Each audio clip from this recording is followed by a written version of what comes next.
La France et la métrologie sacrée.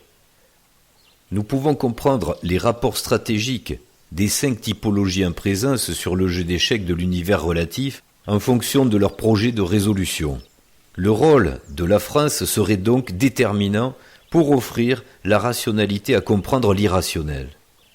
L'unité métrique devait être adoptée et protégée afin de pouvoir mener les démonstrations géométriques et mathématiques que nous avons exposées.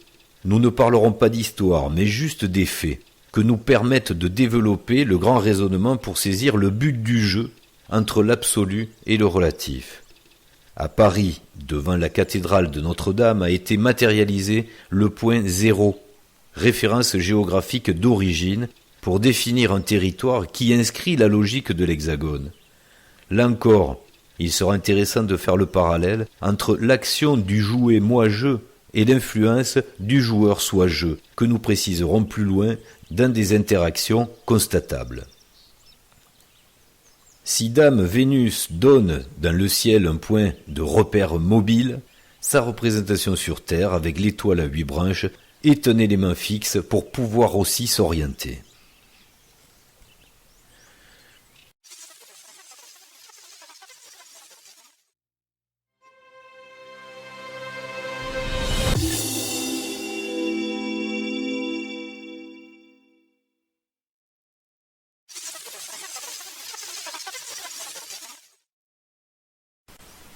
France et métrologie sacrée.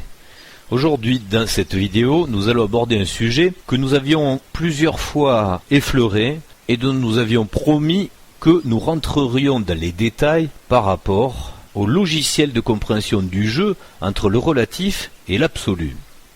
En préambule, on peut planter le paysage intellectuel de ce qui se passe en ce moment sur la métrologie sacrée. On voit qu'il y a beaucoup de monde qui s'intéresse à prendre des mesures. Ah bah, voilà, ouais, c'est ça. Avec tout un tas de logiciels qui sont bien efficaces et heureusement que nous les avons, comme par exemple les cartes IGN ou Google Earth, qui permettent de faire tous ces relevés et de pouvoir s'intéresser à la métrologie. Alors ça nous mène à quoi au final? Au métro. Métro boulot dodo. On n'avance pas plus sur une interprétation, une compréhension de ce qui a trouvé de logique dans ce qui est manifesté à travers des messages mis dans des dimensions ou de la géométrie, et on le verra un petit peu plus loin, dans une logique même implacable à comprendre le relatif et l'absolu, et c'est en quelque sorte un serpent qui se mord la queue. Ce qui foisonne actuellement dans cette recherche de la métrologie sacrée, c'est la quantité de constatations. Oui. Mais nous n'avons pas... Des interprétations qui font sens. On peut le dire comme ça, des interprétations qui font sens manquent vraiment à la réflexion. Et oui, parce que c'est maintenant qu'on en aurait besoin. Si on part du principe que on nous a laissé des messages pour un temps particulier ou que nous sommes laissés des messages, en gros le temps particulier il est un peu maintenant. Voilà. Donc là tu as d'ailleurs donné dans cette phrase pas mal d'éléments. Qui? Alors, on va voir qui. Oui, voilà, qui, quand, pour quand. Et pourquoi? Et là, on va essayer d'être le plus complet possible, sans être trop complexe, puisque, vous le savez, tous ces raisonnements sont issus d'un modèle de compréhension qui est le modèle soi-je. Donc si vous arrivez directement sur cette vidéo sans être passé par la compréhension du modèle soi-je, vous aurez beaucoup de mal à rassembler les pièces du puzzle dans cette explication. Mais on va essayer, le plus clairement possible, de rationaliser cette interprétation avec des mots que tout le monde ou presque pourra comprendre. Déjà, premier précepte, dans cette affaire, il faut avoir étudié et comprendre le fait que nous arrivons à une fin des temps où le jeu nous propose quelque chose d'autre. Ce qui n'est pas évident quand même, pour beaucoup de personnes qui n'auraient pas pris en conscience tout ce qui est expliqué sur cette chaîne. C'est pour dire un petit peu le décalage qu'il peut y avoir. Pour autant, je pense que la personne qui n'a pas cette idée qu'on est sur un temps particulier, elle ne s'intéresse pas non plus au sujet de la vidéo. Non, au sujet de cette vidéo, donc... C'est vrai. C'est pas trop grave.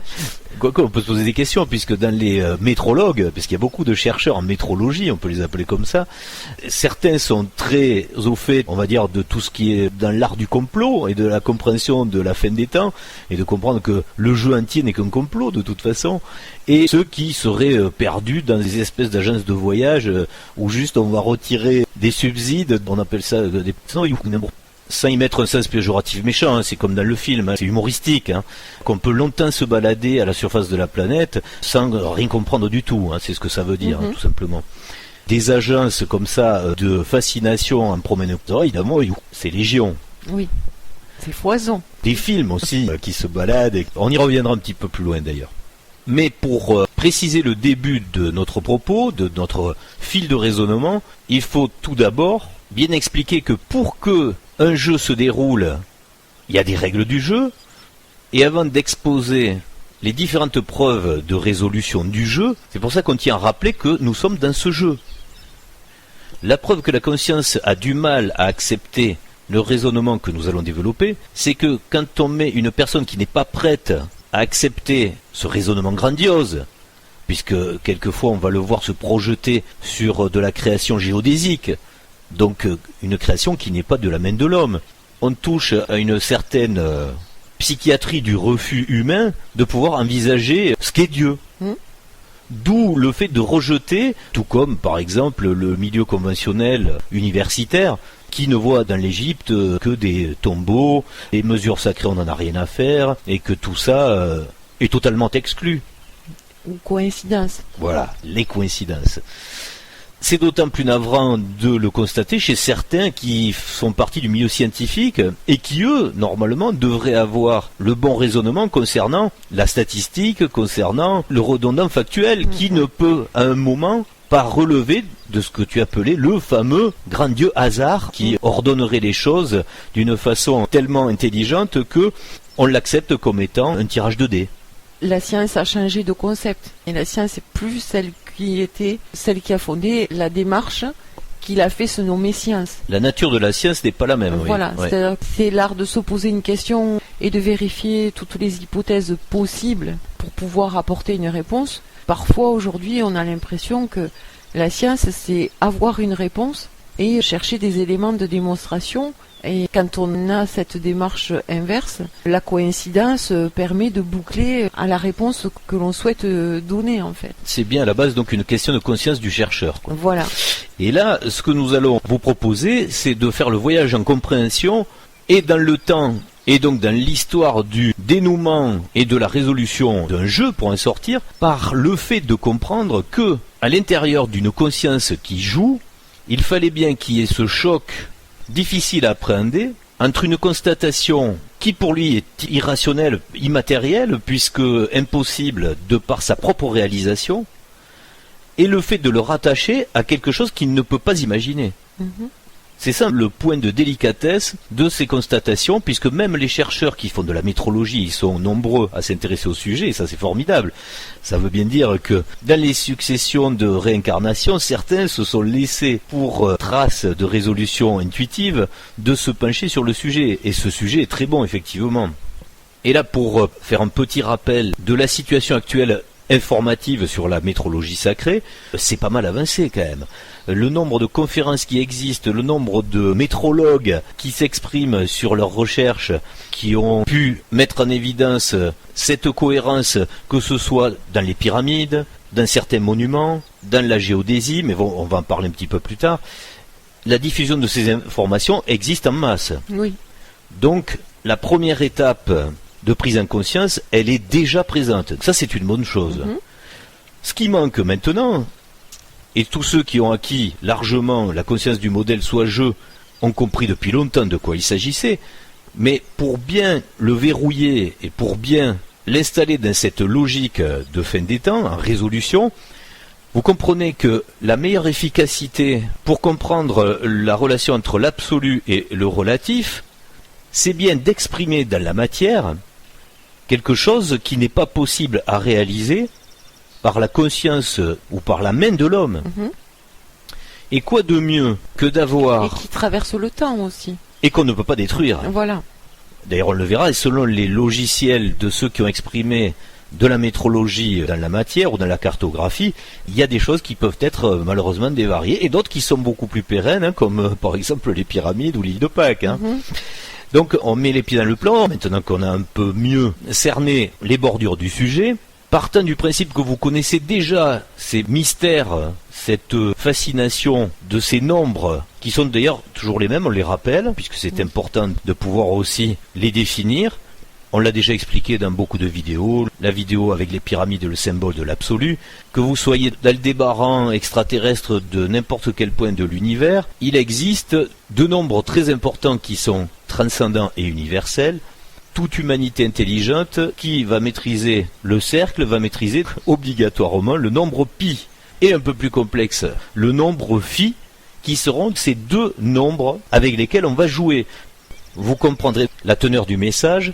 On joue avec deux nombres qui sont compréhensibles et valides dans toute intelligence de société humaine.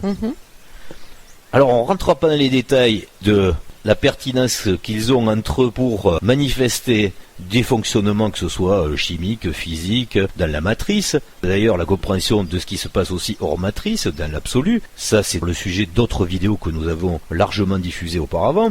Mais pour rester sur le sujet de l'explication métrologique, la grande question va être de bien valider qu'il ne s'agit pas, comme tu le disais, de hasard, de comprendre qui a fait ça, et de savoir où est-ce que ça doit nous mener, donc pourquoi c'est faire. C'est ce que nous allons déterminer dans cette vidéo.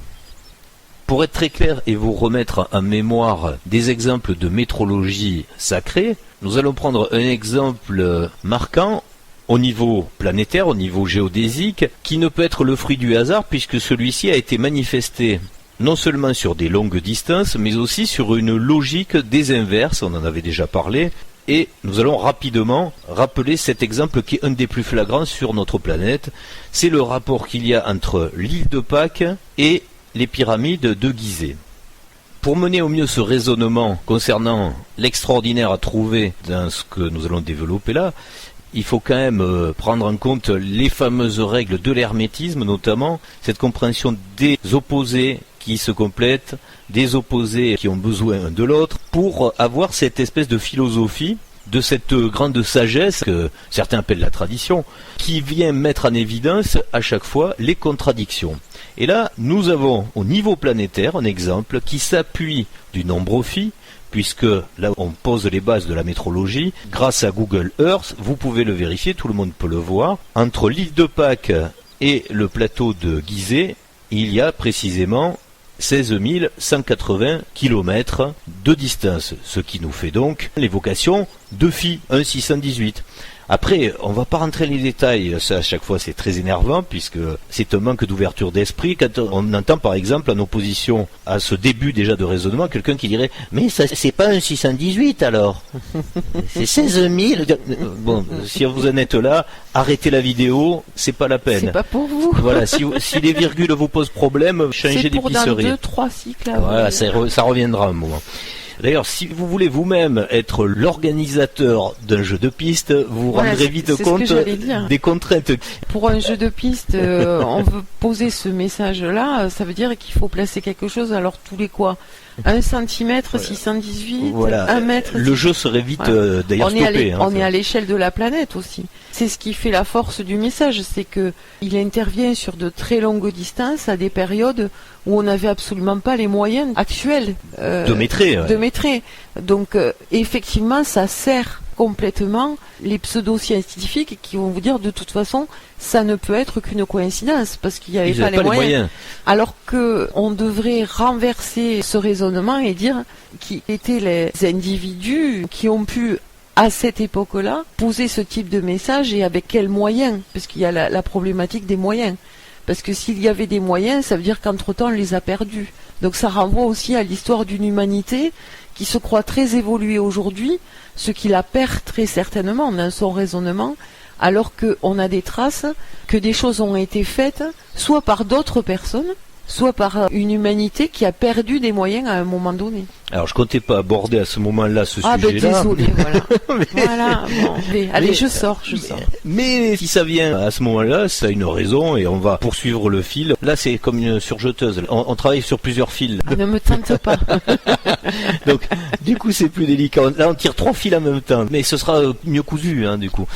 Oui, c'est l'occasion aussi d'aborder le qui a fait quoi et que, au final, restons factuels et honnêtes, nous n'allons pas ici essayer de démontrer si c'est justement des personnes qui avaient une technologie pour pouvoir, avec des satellites ou d'une autre façon, mettre des implantations. Ce n'est pas le propos de cette vidéo, puisque vous aurez compris qu'avec le modèle Soijeux, les deux solutions existent. On peut se dire que, comme tu le sous-entendais, d'autres civilisations avec des techniques et des technologies très évoluées ont déjà joué sur notre terrain de jeu, sur la Terre. Mais il faut aussi prendre en considération, et ça on le sait de sources sûres, que plus récemment, d'autres éléments métrologiques ont été glissés dans d'autres jeux, on ne va pas rentrer dans les détails, mais que là, pour sûr, la technologie évoluée n'existait pas. Là, ça veut bien dire que la seule explication, et elle est tout à fait simple et compréhensible quand vous connaissez la formalisation par le modèle Soijeux, c'est par l'intuitif et par l'incompréhension de celui qui réalise son œuvre, qu'il est en train de semer les petits cailloux, comme le petit poussé, mais au final, la résolution terminale du jeu prendra en compte ce qui a été fait avant, mais qui ne l'a pas été à dessein. C'est compréhensible ? Oui. C'est-à-dire que, à un moment, si vous pouvez faire un rapport entre différents châteaux en France ou certaines cathédrales sur cette géométrie sacrée, c'est pas parce qu'ils avaient les moyens techniques, ça, c'est une chose. C'est pas obligatoirement animé par un but final de pouvoir se servir de cette métrologie géodésique ou géographique, des cartographies, on va dire. Il y a juste au moment d'un celui qui le fait, l'intuition que son Soijeux, qui lui est en train de jouer, parce que le vrai joueur, on le rappelle, c'est Soijeux. Le moi-jeu, c'est le jouet. Il y a le joueur et le jouet, que ce soit au sens ET ou et accent aigu. Vous comprenez que comme vous êtes dans l'aventure en tant que jouet, mais de plus en plus après en tant que joueur, puisque quand les deux consciences se rapprochent, c'est là qu'on n'est plus dans le fait de semer les cailloux blancs, mais plutôt de les trouver. C'est ce que propose cette époque de fin des temps. Tu dis quand les deux consciences se rapprochent, c'est quand le jouet évolue dans sa conscience qu'il se rapproche du joueur et est plus à même de trouver les cailloux. Dans les faits, oui, que dans la compréhension de l'état des consciences, que ce soit du moi-jeu ou du soi-jeu, c'est bien une osmose de la même personne qui est en train de se réaliser, hein, puisque le rapprochement, il est comme des aimants à la même puissance de désir, on va dire. Oui. Puisque, en tant que moi-jeu, celui qui doit résoudre les petits cailloux blancs à chercher, c'est le moi-jeu. Celui qui ne peut résoudre qu'en évoluant dans sa conscience et son discernement, c'est le jouet. À un instant T, il est dans une inspiration qui peut même pas expliquer, mais il le fait parce que c'est ça qui le guide.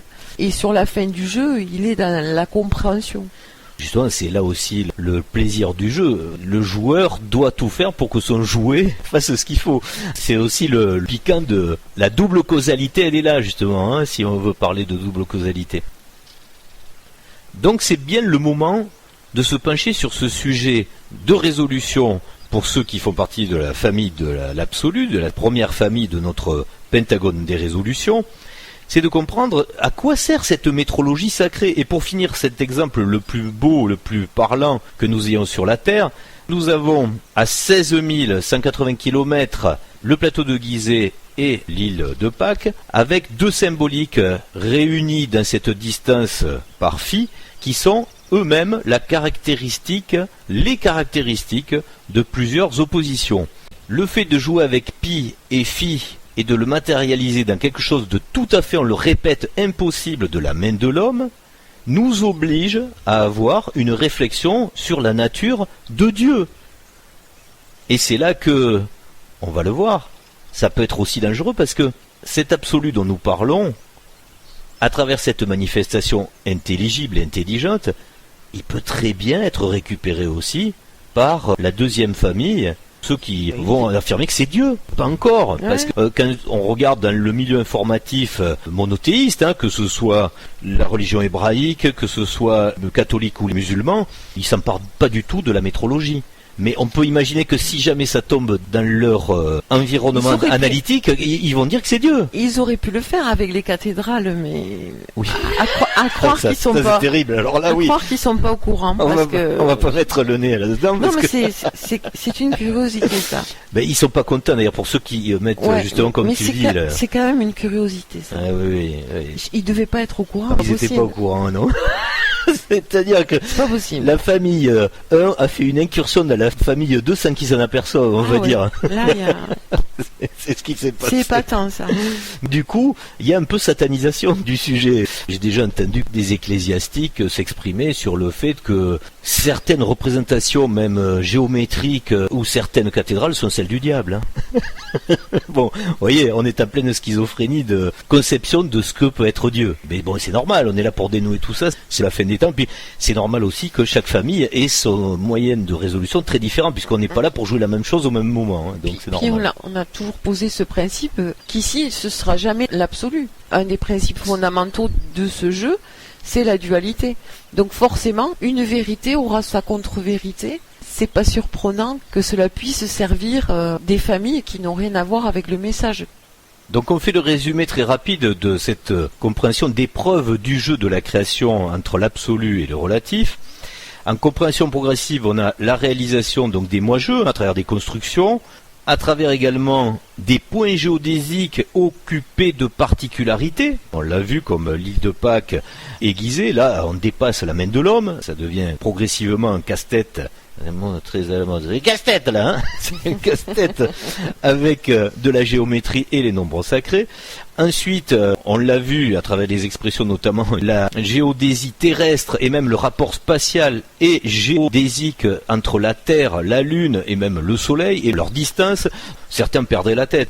Et au-delà de ça, ces rapports spatiaux nous donnent, peut-être pas la compréhension au départ, mais en tous les cas, nous mettent sur la voie aussi d'une réflexion du déterminisme zodiacal du jeu, puisque tout ça est relié au-delà par des positions de ce qu'on appelle un zodiaque, qui pour la conscience humaine de quelques années, génération par génération, fait perdre la grandeur et la fonctionnalité du jeu dans son ensemble, qu'il faut retrouver, hein, c'est une intelligence logique. Quand on prend conscience du plus petit élément au plus grand, des preuves, des traces que nous nous sommes laissées pour cette réflexion ultime, de comprendre qu'il y a un relatif et un absolu, si on fait le tour de toutes les familles du Pentagone des résolutions, on l'a vu, ceux qui restent bloqués sur l'explication déiste vont abréger la réflexion à cette explication. Ceux qui ont le plus de problèmes, c'est la famille 3 qui se base sur la technologie terrestre. Pour eux, là, c'est schizophrénique. Là, il y a un hiatus, ça fait tout ce que tu veux. Pour eux, c'est incompréhensible. Donc, la seule chose qu'ils aient à mettre en avant, c'est la position universitaire, etc. C'est de diaboliser le truc en le rejetant d'emblée en disant hasard ou même crétinisation des esprits. Il n'y a rien à voir là-dedans, etc.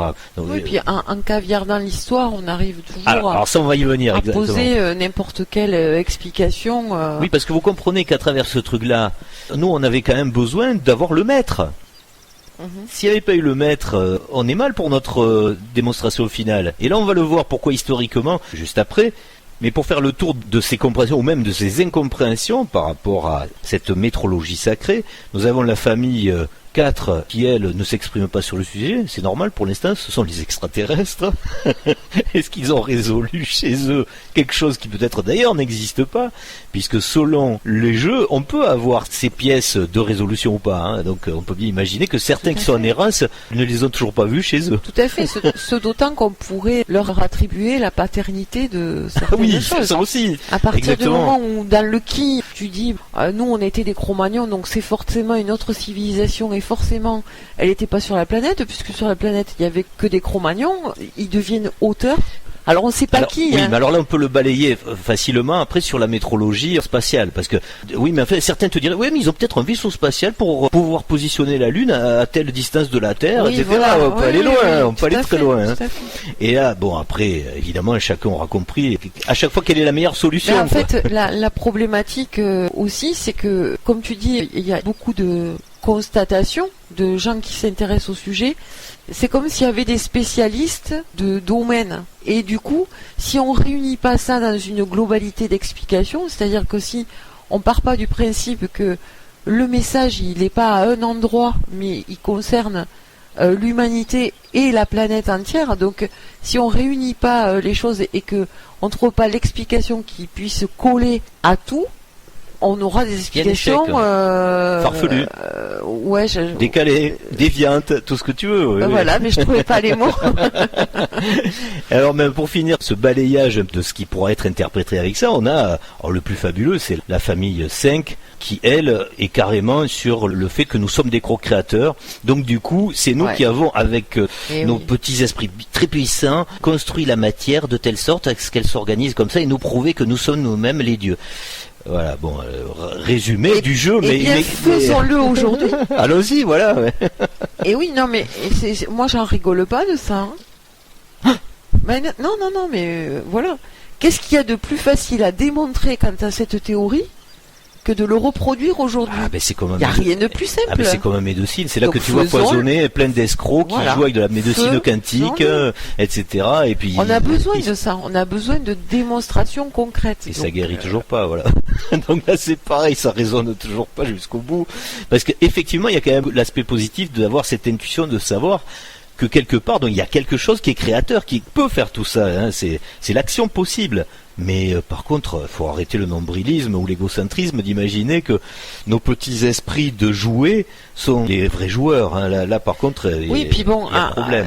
Il faut tripoter la matière, toutes les matières, pour se rendre compte qu'on crée rien. On transforme. Tu vois ce qu'à un moment donné, moi je veux bien qu'en théorie... il y en a qui croient qu'ils transmutent aussi d'ailleurs. On soit des co-créateurs, encore une fois, allons-y, co-créons. Moi, la matière, pour l'instant, à part la transformer, lutter des fois, combattre avec elle. Oui, mais tu sais que même chez les alchimistes, on a le même problème de ceux qui arrivent à transmuter, qui à un moment ont eu le bonheur d'avoir de la métaphysique manifestée chez eux. Donc leur joueur leur donne l'occasion d'évoluer vers quelque chose. Mais au contraire, au lieu de comprendre l'interaction, ils vont se perdre dans le fait de se croire eux-mêmes des dieux, donc d'avoir transmuté, donc créé un état différent dans la matière. Bon, vous voyez bien que on est dans un sac de nœuds, mais c'est ça la rigolade d'ici, hein. C'est bien le sac du jeu. Il y a un moment pour comprendre, mais il faut avoir fait le chemin pour que, à ce moment-là, on soit prêt à comprendre. Si tu cherches... C'est ça le risque du joueur et du jouet, c'est qu'on peut se perdre. Si tu ne cherches pas à comprendre, si tu fais de ta vie... Si un jeu n'a pas de risque, c'est pas un beau jeu de toute façon. Si tu fais de ta vie une distraction, mais tu te perds aussi si au moment où on te donne la clé de la compréhension, t'es pas en capacité de l'absorber, parce qu'il faut être prêt à comprendre. Alors, de ceux qui veulent détruire ce message laissé avec la métrologie, la géométrie sacrée, on peut là aussi visiter dans tout le spectre des familles de résolution ce qui se passe à ce moment dans le sabotage. On l'a dit tout à l'heure, on l'a effleuré, mais on ne va pas rentrer plus profond dans la deuxième famille. C'est vrai que les ecclésiastiques vont trouver ça tout simplement satanique, on n'en parle pas, eux c'est vite réglé. Dans la deuxième famille, pareil, hein, c'est le même. D'ailleurs, c'est exactement la même technique de balayage, du revers de la main. C'est de la statistique, là, donc on s'en fout, il n'y a rien à comprendre là-dedans.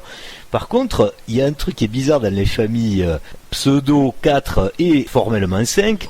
C'est d'avoir à faire du contre-raisonnement sur la métrologie, c'est-à-dire de prendre des cartes IGN, de faire n'importe quoi avec, donc par exemple des sommets de montagne, etc. Et de tirer de ça quelque chose qui, prenant donc la même logique et le même support technique, entraîne à quelque chose qui va décrédibiliser les vrais grands messages. Et entraîner sur des voies de garage, genre des extraterrestres, des trucs alambiqués, possibles et inimaginables de tout l'astral, quoi.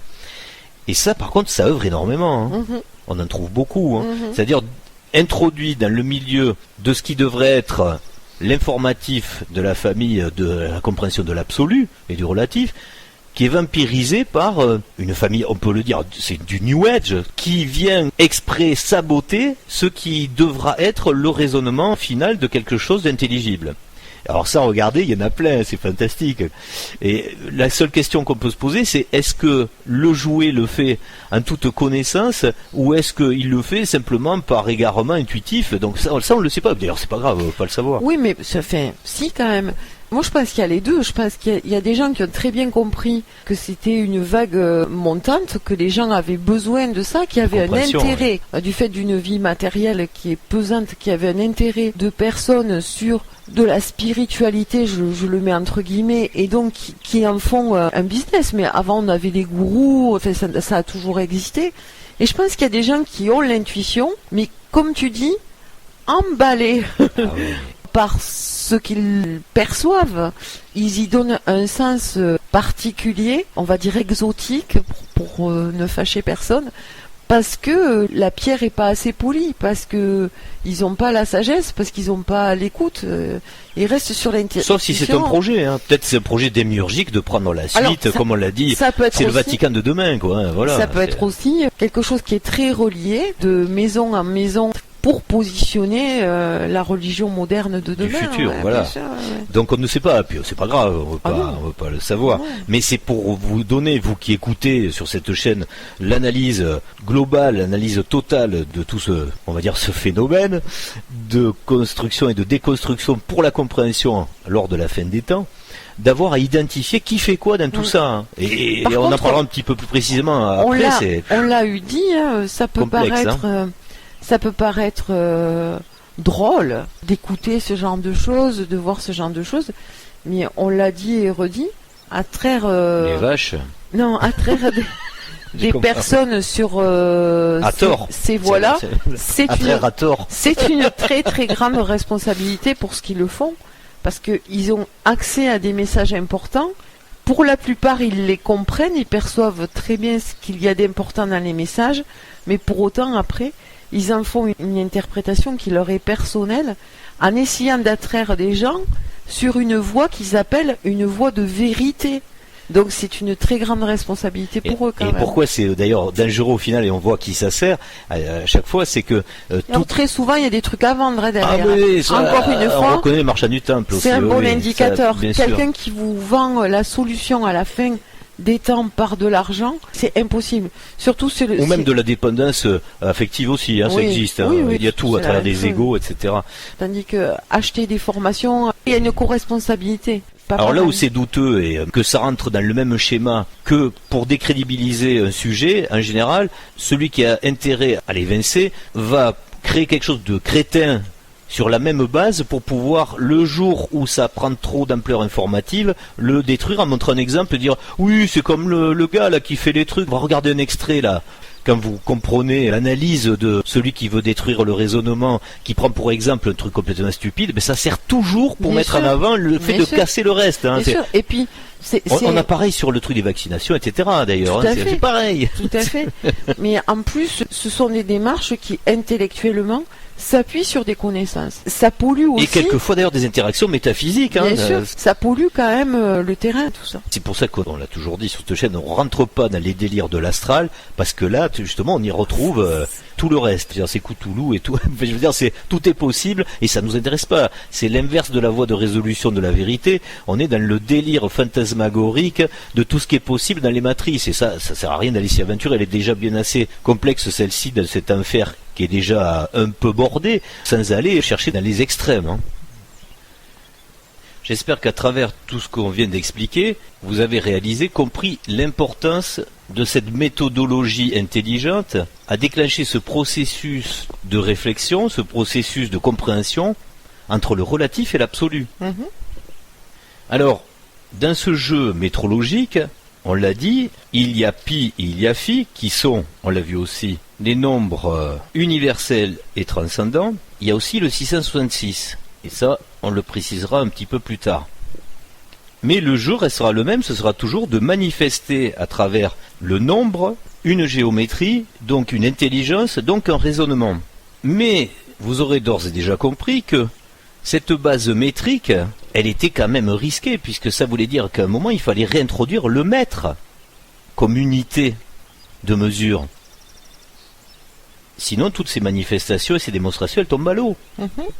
Alors, on verra qu'il y a aussi, quand même, on peut le dire d'ores et déjà, il y a aussi, quelle que soit l'unité, dans le jeu, des proportions à exprimer. C'est pour ça que phi est aussi important. Et là, ça va échapper à tout référentiel, hormis celui de l'intelligence rationnelle pour comprendre ce qui, pour le relatif, est irrationnel. Et là, c'était quelque part une sécurité supplémentaire. Si jamais on n'arrivait pas à réimposer le maître comme unité, là aussi il y aurait beaucoup de choses à dire sur cette unité qui est le maître, mais... C'était le maître du jeu. Pour notre part, on l'a glissé... Il portait bien son nom. Voilà, c'est un maître, ça s'écrit avec E ou AI, à vous de choisir. Ça fonctionne pas sans lui, de toute façon. Alors, pourquoi et comment cette unité elle a vraiment été déterminée par une universalité, entre guillemets, seulement terrestre, il y aurait des raisons et nous les avons glissées en énigmes, nous, à travers nos communications, à travers des diapositives, des choses à comprendre que nous symbolisons sur nos vidéos. Et ça fait partie d'ailleurs de certaines règles de base gnostiques qui sont là pour prouver qui peut être en interaction avec l'absolu et celui qui ne l'est pas. Mais à un moment, historiquement, pour revenir factuellement sur ce qui s'est passé dans l'histoire de la métrologie terrestre, il faut bien imaginer qu'il existait des unités très différentes et assez disparates. Et c'est pas par chauvinisme, par nationalisme ou patriotisme qu'on a souvent dit dans ces vidéos, et j'espère que là au moins vous allez le comprendre, qu'il y a vraiment dans le jeu un antagonisme entre le milieu anglo-saxon et le milieu français. Le français, mais l'anglais quelquefois aussi. Et la bataille, j'espère qu'elle devient claire cette fois, entre ceux qui ne voulaient pas adopter le maître et qui ont mené des batailles féroces face à ceux qui voulaient rétablir le maître tel qu'il est, notre maître étalon qui, je le rappelle, est bien français, tout comme cette langue est française et très importante pour la résolution. On le voit aussi avec le 666, puisque dans d'autres langues ça ne fonctionne pas. Mais là, en l'occurrence, vous comprendrez que dans les éléments de compréhension de résolution, pour pouvoir mettre en évidence des distances qui expriment ces fameux nombres universels, pi et phi, il fallait que ce soit sur la base métrique. Même dans les pyramides de Gizeh. Alors ça va dépasser évidemment une fois de plus le milieu universitaire. Le maître n'existait pas. D'ailleurs, le pyramidion, ils l'ont enlevé. C'est un bel exemple de cette bagarre. Vous avez une pyramide énorme. Vous savez pas comment elle a été construite. Juste devant, une petite pyramide qui a une base de 1 mètre par 1 mètre. Et qu'est-ce qu'on fait? On l'enlève. Quand je parlais tout à l'heure de caviarder l'histoire, et d'ailleurs, dans des émissions dites culturelles qu'on va passer sur des chaînes publiques dites culturelles, on va vous dire que le maître a été trouvé à telle époque. Alors qu'on a plein d'exemples, que ce soit la pyramide, mais aussi des châteaux. Et très important aussi, le méridien d'origine, qui devait être celui de Paris. Oui. Alors on pourrait parler de l'importance. Mais là par contre on a perdu la bataille, c'est les Anglais qui ont imposé la sorcière verte, oui. C'est Greenwich qui est là. Ouais. Bon. Mais il existe quand même le méridien de Paris. Il existe. On a même dans notre histoire française, et le maître est français comme tu le disais, des châteaux où on retrouve le maître, la donnée unitaire maître. Tu peux pas nous dire que le maître a été découvert à telle période si tu vois des constructions qui ont été basées sur le maître. Oui, d'ailleurs, on le précise au passage, comment vous pouvez dire donc que c'était un maître? Mais parce qu'on trouve des unités, non seulement on joue avec les nombres universels dont on a parlé, mais aussi avec des nombres ronds, entiers. Oui, tout à fait. Donc, il n'y a pas d'ambiguïté. Oui. Un mètre est un mètre, 10 mètres, ça fait 10 mètres, 10 fois un mètre. Voilà, c'est pas 10 mètres 40 ni 50. En plus, au niveau des grandes pyramides, quand même, le pyramidion, alors s'il y avait bien un truc qui était clair, c'était le pyramidion. Et qu'est-ce qu'on fait? Parce qu'il interroge à un moment donné et parce qu'il y a une voix non officielle qui commence à donner des interprétations, comme tu disais, par rapport à de la métrologie, eh ben on l'enlève, on le fait disparaître.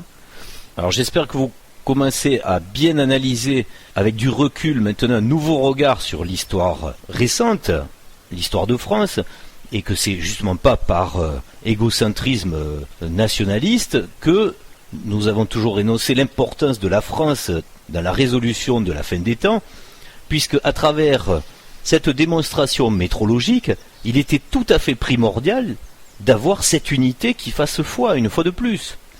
Heureusement, au niveau global, il n'y a que les pays anglo-saxons qui refusent cette unité. Et là, c'est un dit long sur la différence de projet. Évidemment, aller plus loin, comprendre et rechercher quels sont les antagonismes, les équipes différentes dans tout ça. Peut-être d'individus aussi. Ben, ce sont des projets différents. Rien n'est grave dans cette affaire. Ah non, mais c'est bien, ça fait partie du jeu. C'est une différence. Le projet n'est pas le même.